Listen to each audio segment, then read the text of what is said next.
Hi, I'm Peg Tillery. Welcome to another episode of Gardening with Peg. And this is Jan Barr from Roadhouse Nursery off of Central Valley Road, the north end of Central Valley Road. And she not only has a nursery, but she is a water gardening expert and has been doing it since she was a child, just about. Just about. So we're really happy that they're hosting the show today. And take it away, Jan. I'm here to tell you today a little bit about water gardening.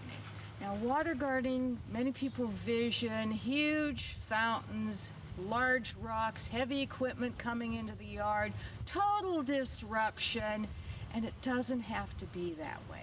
Water gardening can be as simple as a beautiful container placed anywhere in your garden. In fact, my very first water garden when I was a child was this bathtub. Now, it wasn't located here at Roadhouse Nursery.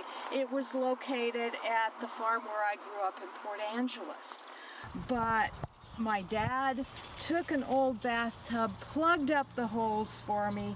We sunk it into the ground near the patio of our home, and that was our very first water garden. When you're doing a container water gardening, the first thing to think of is, okay, what kind of container am I going to use? It really depends upon what you find, what style you like, where you want to put it in your garden, how things will relate to the rest of your garden. But the prime thing is the container must hold water. So if you find a beautiful ceramic pot with a hole in it, you will need to patch that hole before you can do your water gardening. Other than that, it should be large enough to contain the plants you might want to use. Now, that doesn't have to be huge. If you're using a ceramic container, even a frost-proof ceramic container can crack in the winter because of ice developing. As water freezes, it expands, and so ice can crack a ceramic container. If you're using a ceramic container, you will want to empty it in the winter. Turn it upside down somewhere so it doesn't accumulate a lot of rain. Other than that, the plants can be easily stored over the winter, so you don't have to worry about that. Other kinds of containers besides ceramics, an old bathtub if you can find one, a whiskey barrel. This is a plastic one, otherwise I wouldn't be able to do this, but plain old whiskey barrels are very attractive. You can get liners to put in the whiskey barrels so it's easy for them to hold water, and this is the easiest way to go if you're going to do a whiskey barrel, is to get a liner to go into it. You can also line a whiskey barrel with a flexible liner, but that's a little more, it's a harder process and harder to disguise. Placement. Put it where you can see and enjoy it. Put it where you see it. If you're coming in and out a lot, put it by your entryway. If you spend a lot of time on your patio, put it there. Just put it anywhere that you will be able to see it regularly and enjoy the ambience that you've created. It doesn't matter if it's sun or shade, because there are plants that are appropriate for each type of location. It's just like anywhere else out in your garden. Once you've got the site that you're dealing with in your garden, then you choose the plants that will do best in that site. There are two basic types of plants you will use. One is plants that would probably sit down on the bottom of your container and would have leaves that float on the surface of the water. So with those, it really doesn't matter how deep your container is, unless you're like 3 feet deep or something like that. That would be a little more difficult to deal with. The plants with floating leaves typically can go right down in the bottom of your container, and that'd be something like a water lily. And all of our plants are kept in containers and just plopped right down into our large container. This you put down so that the leaves will float on the surface. Now this is a fairly shallow container here, but don't be concerned if you get a water lily and it's been in a shallow area. Within 2 or 3 days, its leaves will come up and adjust to whatever depth container you have.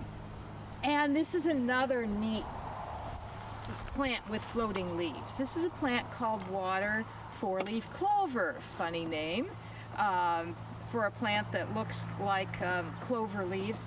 This is a cool plant. It's actually related to ferns. It reproduces by spores. It doesn't bloom, it produces spores like ferns do. Then you also will probably put in some upright plants to give your pond more interest. Your upright plants typically need to have only a couple of inches of water over the top of the pot, something like this. Some of them can take a little deeper. If you've got a deep pot, then you just put a brick or something like that in the pot to put the water plant up where it needs to be as far as the water depth. Now, this pot is shallow enough that it could just sit right down in the bottom, but other ones you would need a brick, an overturned nursery container, anything to get the plant up close to the top where it has the appropriate water depth. There are a wide variety of plants you can use in a water garden, big or small. And so you really select those things with complementary textures, with colors, flowers at different times of the year, different leaf shapes, whatever is pleasing to you, with the idea that how much sun does your water garden have? We need to select things that are appropriate. As far as the plants with floating leaves, water lilies like a lot of sun in order to bloom well. So they will need a sunnier spot, probably 5 or 6 hours of sun a day. A plant like the four-leaf clover can tolerate a lot more shade. And there are other plants with floating leaves that will do the same. The same thing is with our upright plants. These both like a fair amount of sun, but there are other upright plants that thrive in shady locations.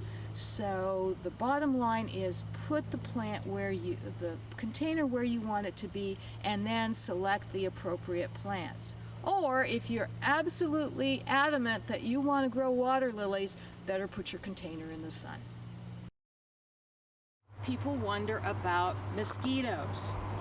There are a couple of different ways to control mosquitoes in any kind of water garden. One is fish. Goldfish love to eat mosquito larvae. And so 1 or 2 little goldfish in your container water garden will take care of your mosquito problem with very easily.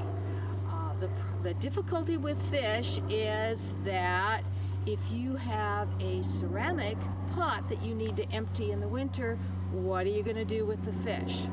So you've got to keep that in mind, So your container choice also affects the fish. If you're going to have fish, you need to have a container that will be non-toxic to the fish. And you also need a place where the raccoons aren't going to come and just fish the fish out, every time you put them in. You're not running a sushi bar here. So sometimes fish are not an option. So the other option are mosquito dunks, or another product that will control mosquitoes. Now, these mosquito control products are actually a bacteria that infects mosquito larvae and it kills them. It's not harmful to other creatures, so that you can, the dog can drink out of it, out of the pond with no problem. The grandkids can play in it with no problem, and the mosquito dunk is not going to harm them. It's just going to kill the mosquito larvae. The main thing about container water gardening is to just let your imagination run wild. Pick a spot, have a little bit of idea of what you want to do, and then just enjoy it. Jan, thanks so much for telling us about water gardening. And I know you're going to have questions, so get yourself to Roadhouse Nursery on Central Valley Road. There's much, much more information that Jan can provide to you.